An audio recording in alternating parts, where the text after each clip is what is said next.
CGN투데이는 지난주부터 국제 선교단체들의 역사를 돌아보며 선교적 정신을 되돌아보고 있는데요.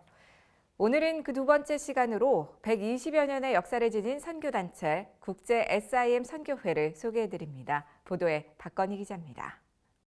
1893년 12월 미국과 캐나다 국적의 윌터 거원즈, 토마스 겐트, 로란드 빙햄이 수단 라오스 지역을 찾아갑니다.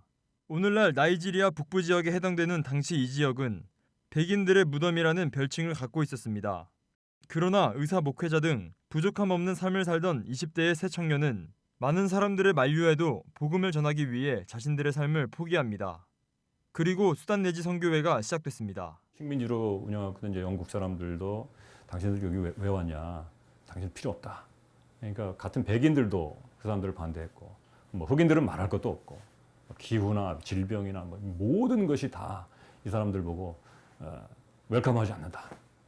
이런 거였는데 이 사람들이 그래도 믿음으로 정말 우리 성경에 나와 있듯이 그리스도의 강건하신 사랑에 붙들려서 거기에 갔어요. 윌터 가원즈와 토마스 켄트는 도착한 지 1년도 안 돼 말라리아로 목숨을 잃었습니다.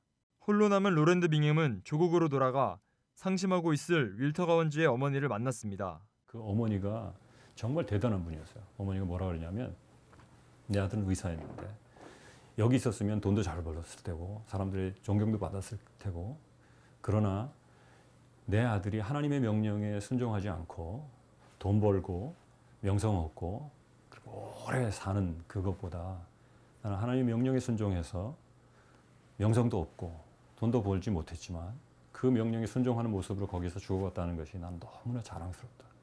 여기에 너무 감동을 받았어요. 롤란드 빙햄이. 그래서 열심히 준비해가지고 두 번째 팀을 꾸려서 다시 갑니다.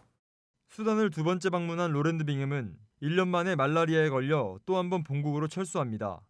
그러나 선교를 포기하지 않고 세 번째 팀을 꾸려 또다시 수단을 찾아갑니다. 당시 아프리카에는 노예 무역이 활성화된 상태였습니다. 로랜드 빙햄은 이를 막기 위해 기독교 정신에 입각한 무역 사업을 시작했습니다. 그때 당시에 이제 선교 전략이라는 게 뾰족한 게 없었어요. 그때 당시에 이제 그 식민주의자들이 하고 있던 거는 영국 정부가 금지하고 있었음에도 불구하고 노예 무역을 그렇게 하고 있는데 우리가 그리스도의 복음을 들고 왔는데 저런 것들을 용납할 수 없다. 그래서 이제 거기에 대해서 이제 계속 반대하긴 했는데 반대하는 것만으로는 선교 사역이 안 되잖아요. 우리가 뭘 할 거냐. 그래서 이제 장사할 수 있는 사업거리. 요즘으로 얘기하면 이제 비즈니스 애즈 미션을 처음 시작한. 꾸준히 성장하던 선교회는 1980년대 들어 아시아, 남미, 아프리카 등 다른 대륙에서 사역하던 단체들과 합쳐지면서 사역의 범위가 급격하게 확장됩니다. 안데스 이벤젤리컬 미션이라고 뉴질랜드 사람이 시작한 선교단체인데 그것도 100년 된 선교단체예요. 1982년도에 SIM이랑 이제 합병하게 됐고 아시아 쪽에서 이제 사역하던 인터내셔널 크리스천 펠로우십이라는 단체가 89년도에 SIM에 들어왔어요. 그러면서 이제 SIM 전체를 다시 한번 그동안에도 여러 차례 있었지만 다시 한번 이제 평가를 지금의 이제 Serving in Mission으로 이제 바꿨습니다. SIM 선교회가 급격히 성장하던 1980년대에 국제 SIM 선교회 소속 최초 한국인 선교사인 강승삼 선교사가 나이지리아로 파송됩니다. 이어 약 40명의 한국인 선교사들이 싱가포르를 비롯한 해외 지부 소속으로 파송되면서 한국 지부 설립의 필요성이 제기됐습니다. 1997년 한국 SIM 선교회가 세워졌고 현재 한국인 선교사 85명이 22개국에서 활동하고 있습니다. 국제 SIM 선교회 소속으로는 현재 70여 개 국가에서 4천여 명이 사역하고 있습니다.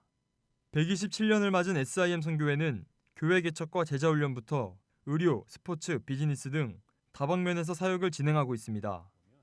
한국 SIM 선교회 김경술 대표는 특히 한국의 작은 교회들과 협력해 선교하길 원한다며 요청하는 교회가 있다면 언제든지 선교 전략, 사역지 정보 등을 공유할 것이라고 말했습니다. 놀랍게 성장하고 그렇긴 했지만 그런 면에서 보면 또 그만큼 복음의 빚을 진 거잖아요. 한국 교회가 진 빚을 SIM이라는 많은 그 팀 사역을 하고 있는 많은 필드들을 통해서 한국 교회의 독특한 영적 유산들을 그 선교에 참여하는 그런 세계 교회들과 공유하고 합력해 선을 이루시는 하나님 안에서 함께 선교하며 하나님 나라를 세워가는 한국교회가 되기를 기도합니다. CGN 투데이 박건입니다.